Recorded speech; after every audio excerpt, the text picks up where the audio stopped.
How are you doing, everyone? Welcome, welcome. Let me just turn the waiting room off here.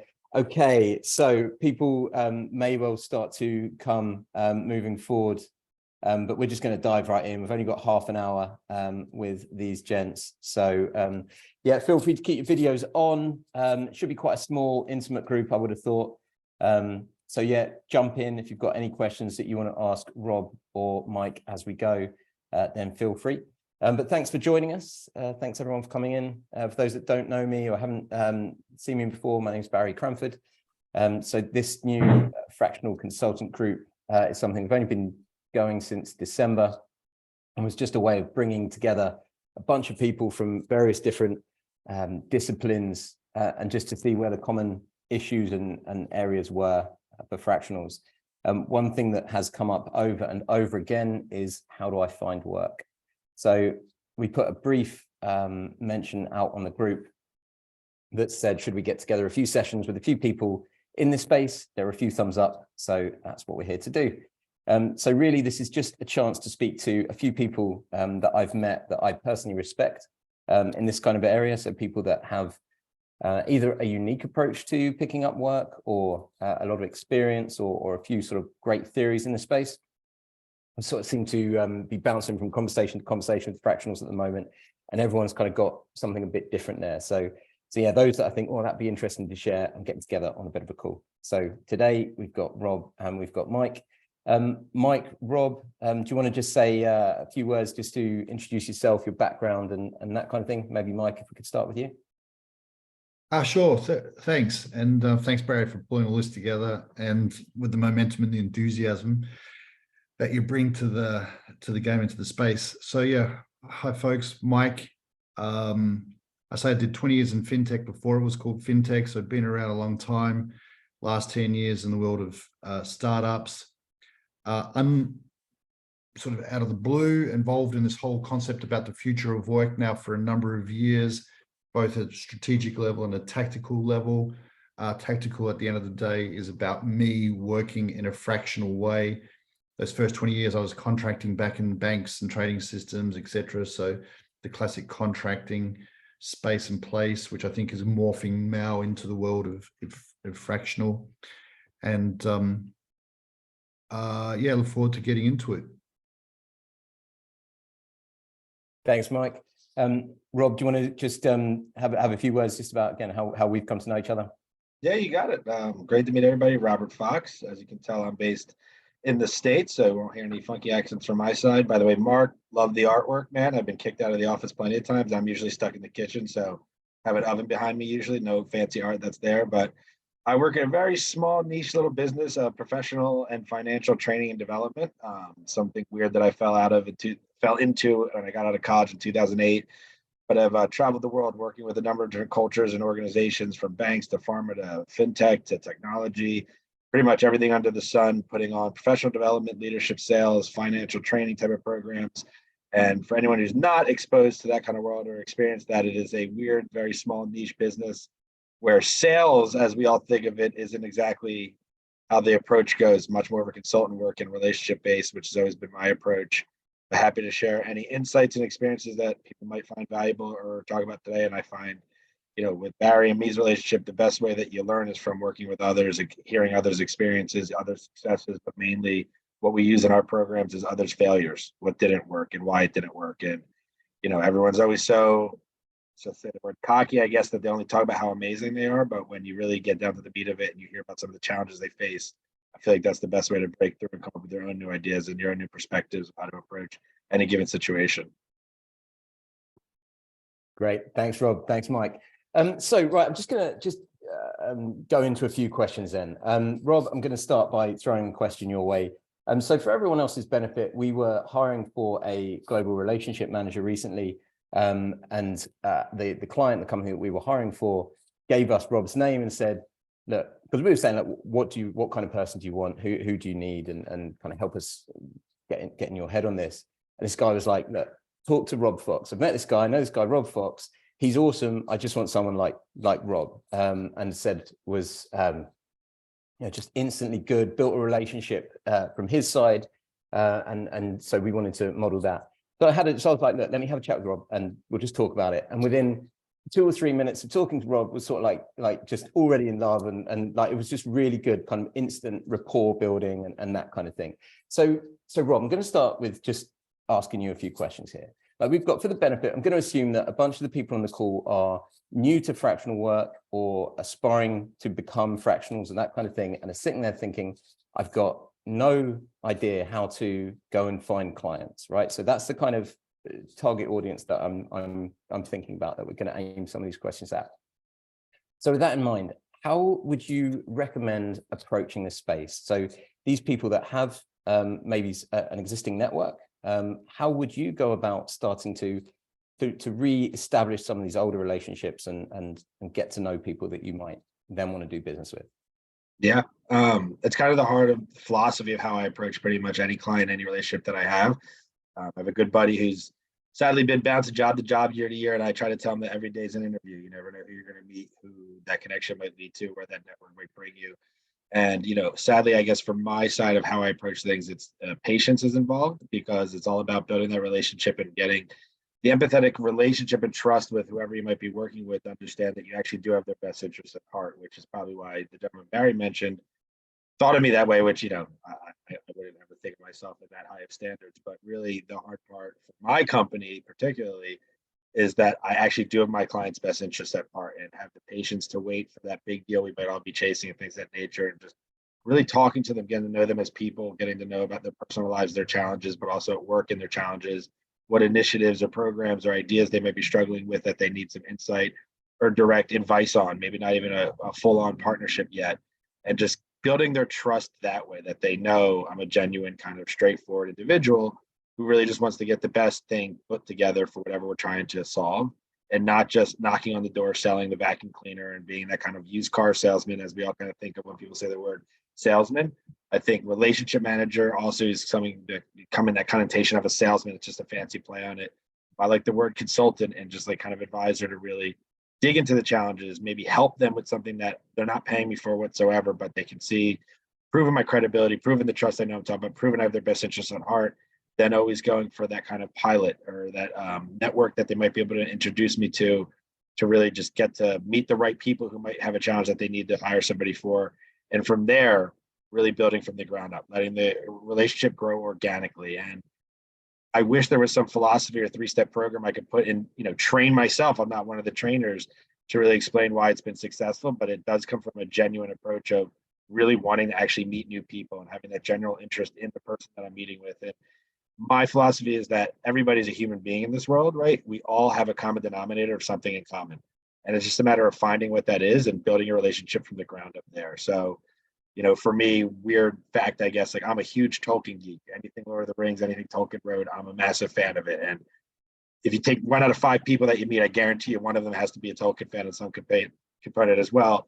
Starting there, or it could be as simple as like we both love pizza. Whatever it is, you start the conversation from there. You find that commonality and you build your way up. And usually that just, as I mentioned, grows and grows organically to the point that these solutions start falling into place. And I don't have one client that I've ever worked with that I, won myself or chased myself, not that was like inherently given to me, where it didn't start that way. I'm horrible at cold outreach. I'm horrible at cold calling. I'm horrible at cold emails.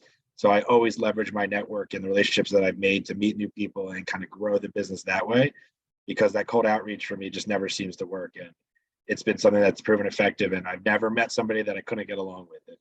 Somebody told me they didn't like me, I'd have to find them and then just make them like me. And maybe that's a sickness. So if, Mark, you really didn't like my painting joke and, you're telling Barry afterwards, that guy Rob needs to just go. I'm getting your email, buddy, and we're going to have a long conversation. We're going to figure it out. We're going to get that relationship going and see how we can help. But I think being that trusted advisor, almost being that good friend that you have, that we all are to certain people in the business world, and just breaking down that barrier everyone puts up is the best way to take things to that next step. I love that. I love there's a bunch of things that you said there. Every day is an interview. I think it's so true. Like you never know. You think back to your best clients, of those that the fractionals that are here that are with us, the kind of ones that have had long-term clients. If you think back to where you met that client, often it's so random, such a chance meeting. Like Sam, who we know, I was trying to help him build a Java user group in Ghana, and that's how we met. And 2.5 years later, he's one of our best clients, right? And so it is, you just never know who's currently, you know, who you've met today that might well become a client of the next few years. I love that. And the Okay. long-term play there. Like I have people that I met at a conference, which is always a good way to meet people, especially if you're in a new business and things, that I text with about sports and things for 6 years. This one person I'm thinking of, strange guy, but a funny guy. And 6 years later, he's become my 5th biggest client just in the past year. And so patience and persistence pays off if you're able to. I know that the world doesn't always work that way, but I couldn't stress that part enough. Okay. One thing I just want to unpack just a little bit there was you said you're horrible at cold outreach, right? And I think, you know, I think a lot of people, again, I speak to a lot of fractionals and talking to them and they're kind of like, oh, I don't know, I don't do enough on the cold side. And I kind of say the same thing a lot of the time, which is no one does. And most of the people that I know that are successful are also bad at that kind of thing. Like it is hard and I don't know how effective it is, at least most of the time, right? But you said there, you always leverage, because of that, you always leverage your network. So how does that look? How do you leverage your network? How do you go from 1 relationship to 3 relationships? Is it proactive, or is it just kind of you're a good guy and people come to you? I like that they have a good guy. My friends and family tell me I'm an angry guy, but none of my clients would say that. So it depends on who you're talking to. But it really, for me, that this is the only thing I've ever done, right? So I've been in this since 2008. And when I say grow organically, like there was no plan. I wish we could tell me and my wife were the 5-year planners. We're just not. We're more of the go with the flow. Baby popped out of nowhere. We're going to figure it out type of thing. So for me, it's just been being that genuine, honest person and approaching each initiative, whether it's a 2-hour program or a 1-year curriculum, with the same kind of tenacity. And then they usually introduce you themselves, or, you know, you're at the beers or you're at the lunch and you're just talking to them naturally and just kind of kindly ask about who they might be introduced you to, like who might be interested in having a discussion about what we do, what we offer. And I always approach it from, I just want to be on people's radar. I always want everyone to have as much information as insight as possible, whether or not we're going to work together, whether or not it's even a possibility, as long as they know we exist and that I'm here to talk anytime they want. If they want me to send them brochures and catalogs, all they have to do is ask. I'll never spam them of sorts.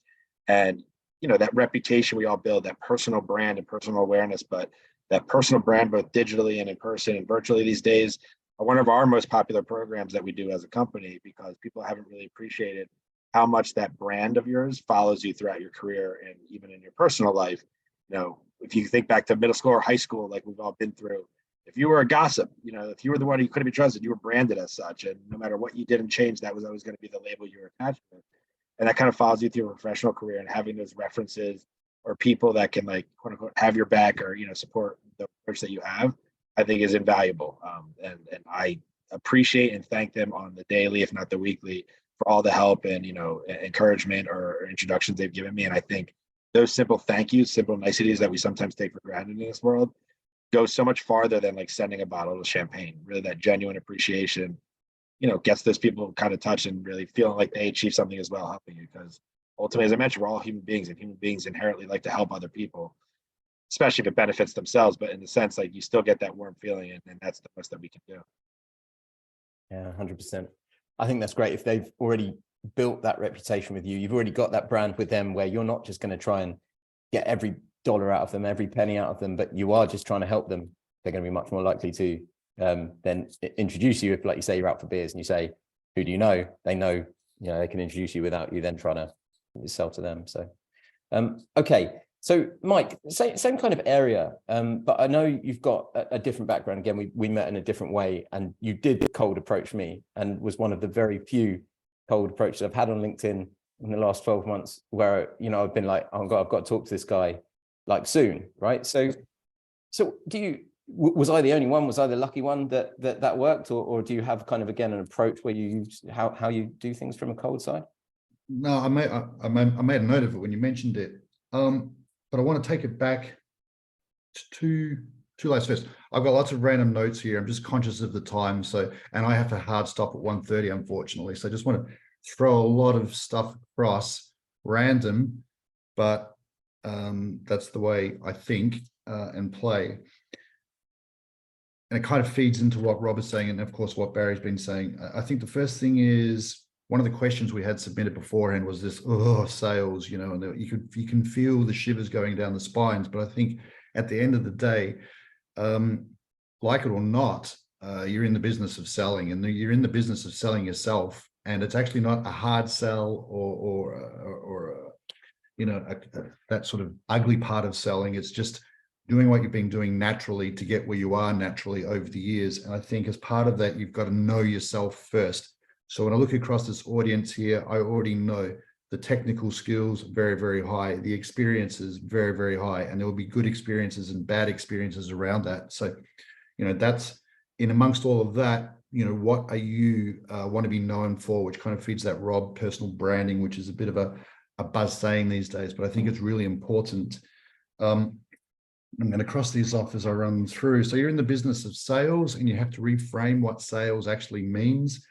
And if you're still not comfortable with it, there's some very good sales training out there, which just starts to open your mind about how to present your story now. And sales, again, feeding into what Rob was saying, our world, it's consultative selling. So you're problem solving. So you're actually offering to help people solve problems that they might have. And it's no different from back in the day when you were looking for help and support from either your own team or external consultants. You had problems on your to-do list and you needed help in finding it. So what you got to do is get that story across and that ability to serve and support across. Coming back to the cold to the warm, it was cold outreach, but it was cold to start with, and then it moved to warm. And within, I'll give it the end of the week, or probably the end of the weekend, it was red hot. So again, cold outreach is not that crappy stuff we get in our inbox through that LinkedIn bots and mumbo jumbo. It was cold because I'd never met Barry before, but it was crafted in such a way, I kind of knew what he was looking for. I knew where I could help. I tried to be a little bit off grid a little bit just to get the conversation started, and then things happened pretty quickly, which again, back to Rob, it was about building rapport. If you don't know someone, if it's cold, the best way to get it to warm is look to see if someone knows someone who knows that person and get a warm introduction. And again, it just helps facilitate. I'll stop there, Barry, just because I can talk underwater on this stuff with a mouthful of marbles. But and then one last one, just again, it's find your tribe. And I think here we are, we're here as a tribe, and I guarantee just the way Barry goes about it, he's bringing people together. By default, his way is pay forward, pay forward, pay forward.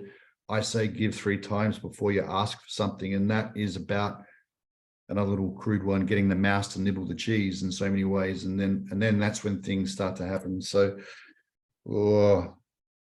and people like to help at the end of the day. So don't be afraid to ask for help. And that's also through your network. If you're looking to get your first roles, first gigs, first assignments, ask for help. I'm looking to get started. I'm willing to do, a try before you buy kind of a project. You're getting the case studies coming in. And then I guarantee once you're on the inside in any shape or form, you then start sowing the fields. Oh, I can see something's going on over here. I'm not here to do that now, but let's start having a conversation about it, which is about then forward pipeline activity, which is a sales concept. You're in a gig now, brilliant, but you've got to start working in the next 5 to 10 so that you're in consistent work thereafter. Yes, done. Bro, thank you very much. Thank you very much for that, Mike. If anyone has any questions, by the way, feel free to chuck it in the chat or raise your hand physically, or there's a virtual hand up thing, I think, with Zoom. So ultimately, we've got 10 more minutes. Yeah, Mark, shoot. Yeah, sorry, I couldn't find the raise hand thing on my Zoom. I don't know what's going on, but it's not so much a question, but just an observation. I know we're short on time. Just briefly, my background has been a mix of contracting and permanent, mostly through kind of nearly 2 decades of development, and then corporate middle management, and then 10 years or so in like CTO type roles. And I did a lot of contracting mid-career around that senior engineer development manager. But there's 2 things for me. I've come into this quite recently. I've been writing about it for several weeks, but it's only really been the last 6 to 8 weeks that I've kind of gravitated towards this idea of CTO as a service and fractional work. And there's 2 things that kind of giving me problems and issues that I see coming into it new. One is the word or the terminology of fractional, which lots of people don't seem to fully understand and assume it's a pseudonym for interim, which is similar but slightly different, whereas interim is practically full-time and for a short period. We know fractional is, as you say, a service thing that could be, an hour a week, for example. And the other thing, coming back to what everybody knows and hates, I suppose, is finding clients when you're coming in new to this. because, you know, when you're contracting, it's different. You are applying for jobs that are advertised, whereas, as Mike said, I think you need to, well, the way I'm approaching it is to think about it as a business, you know, whether you're trading as a limited, an LLC or a sole trader, you are a business, a one-man business perhaps to begin with, but, you know, you are a business, and it's about understanding what a business would do if you've not been in that environment about that sales and marketing. And that's something that I'm beginning to learn, but it's virginal. So, you know, all the help is needed and appreciated. It's about how we reach more and more potential customers and clients, really. Thanks. Yep.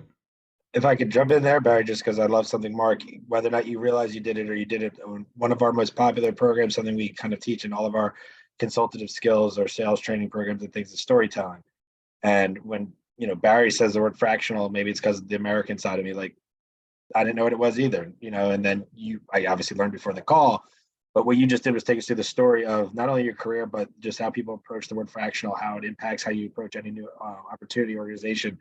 Storytelling and the element of bringing people through that journey, whether they realize it or not, the neuroscience that goes on in their brain, there's dopamine releases, they're following the narration like it's a movie. Don't write emails that are stories, but when you maybe have some of those first conversations, telling that story and having that, what I call the confident vulnerability, is something that people kind of underappreciate and don't realize the impact it has on your target audience or the individual you're talking to. And by confident vulnerability, what I mean, it's kind of, I guess, my style, if I had to think of one, is you have the confidence, you prove like you know what you're talking about, they build that trust that way. But I have a very self-deprecating personality, and that vulnerability to open up kind of breaks down that facade that I keep talking about that everyone puts up for their work life and their professional life, and tries to get them on a personal level. And it just comes back to the theory I have of just trying to make everyone realize everybody's a human. And when you can get into that kind of perspective, and you, whatever way you break through that mold, you really just finally get to real conversation instead of the politically correct business sort of conversation. And I know we're short on time, but a funny story I had that taught me this when I was very young. I was 25 in JP Morgan by myself, presenting these two L&D learning development ladies. And all of a sudden there was a knock on the door, and an assistant ran in, and my client I was talking to turns ghost white and says, "Pack up your shit. We're getting out of here right away." Part of my language is how it actually happened. And I was like, I only have 10 minutes. I'm not done. She goes, "Rob, pack up your stuff. We're leaving." And I was like, just kind of frozen. I'm 25. I haven't really done this by myself that much. And then in walks about 12 gentlemen, and at the head of the table sits Jamie Dimon, because we were in the big boardroom in 295 Park. I obviously had to change my underwear immediately, but was just kind of frozen. And instead of, you know, just waiting for me to leave, he goes, like, ask the lady what's going on here. And she explains it. He goes, "Please continue." And I was like, "I'm sorry." He's like, "Continue." And he let me talk for about 2 more minutes. And somehow I actually got words out. Then he starts laughing and he goes, "Good job, kid. Get out of here." And I'm like, did Jamie Dimon just super troopers me? Like, what just happened here? And it was like the first kind of moment I realized, okay, if that guy's doing that to me, like, everybody's a human, everyone has a personality. There's nothing that's too serious. You just have to know your audience and know your approach. And, you know, I tell that story often because it was one of the biggest learning moments of my life, just this guy making fun of me sort of, but it was Jamie Dimon. So if he's doing it, then guess what? Everyone has a personality of some. Agree, Rob. Sales is storytelling. So get your story together and start telling your story online, offline. Ways to get going, fast starts. There's no such thing as a fast start. At the end of the day, it's marketing, it's business development, and then sales will come out the back of that unless it gets lucky. So you have to think that sales sort of pipeline approach. There's a number of communities like this, accelerators out there who are looking for and have mentorship opportunities. So it enables you to get in front of some really interesting companies or startups in the tech space, offer your mentorship. Again, building up your networks, building up your communities, and then things will start to evolve and flow from that. I think, off the top of my head, what am I? I call myself a specialist generalist, so you couldn't be much wider, but I think it's better to go deep into a niche than try and cover off everything until such time as you can go a little bit further, a little bit deeper, which comes back to my original thing: know yourself first, know what you're bringing to the table, your superpowers, and then it's about getting out and about, and it is the old school hustle. And I find you can probably be busy, starting to warm up again now, a lunchtime event, an evening event, and then something else in and out of your day. So there's activity out there, people and places, And it's about building up that network. Great, thanks, guys. I hope that kind of answers your query there, Mark. And sort of tackles it. There's one thing. So we've got 5 minutes left. I'd invite you all, by the way, to connect with each other on LinkedIn. We'll put some posts out there. So just like and connect with each other that way, or let me know and I can make any of the connections. But one thing that I would really like to just dig a little bit deeper into, it was something, Rob, that we spoke about when we first spoke about this kind of thing. And it was, you said something that I hadn't heard of before, which was around asking for an audition. I thought it was a great way of thinking about it. So just to set the scene really quickly, we've been talking about the importance of building trust and developing relationships that you already had. But then there's always this case of, like, we've all got relationships. Everyone on this call has got a massive network, a bunch of relationships. How do you go from people like me, building, got that decent relationship, to I want to do business with you? How do you start that next conversation? Is it just a direct thing, or again, is there a technique? Like you called it asking for an audition. I thought that's a great way of putting it, but just wonder if you could just talk around that for a few minutes. Yeah, it's part of that process I mentioned of, again, the conversation, getting to know you, and then to the point of wherever that problem might exist, or to the question I saw in the chat there, like if they're ever complaining about price that they have, because it's always impossible to know what the good price is and come in at a competitive price. You don't want to be the cheapest, but you also don't want to be on the high side because it kind of prevents you from working with them. And it all bundles into, great, I know there's some 6-figure project that's going to be the whole year, but like, what is that 2-hour session that we could maybe do to audition ourselves, or what we call the pilot? I'm all about proving the worth of our process, who we are, who I am, like working with me, but also the delivery that we have, and being able to kind of put that into perspective and have them go through that experience. That experience is everything for everybody, is usually what sells itself. And then I always say in this audition, give us that chance. If you don't like the process, if you don't enjoy working with me, and you aren't happy that with the satisfied of the delivery we're putting forward, we won't have to work together. We can just be friends on the side, or maybe you just don't like me altogether. But I always kind of put that challenge or that bet up, because I know and I'm confident what we can do, what I can do, what our facilitators, our programs can benefit from. And, again, to the price point, if price is ever an issue, it's something I say up front. Like, I'm not a good negotiator, because I'm not, and this is a negotiating tactic. But I don't ever want price to be the issue. I never want price to be the reason we don't get to move forward. So as long as we can build that transparent conversation and relationship, and them giving me the idea of what their ideal price is, what their budget is, and working backwards from there. And I always let them know I won't, do something that I can't do. That's not going to be something I'm not approved to do. But moving that way and making sure we're both on the same page and catering to what their needs and their constraints are, and having that direct conversation without, beating around the bush, I always find the easiest way to make sure that price doesn't become the fact you don't work together.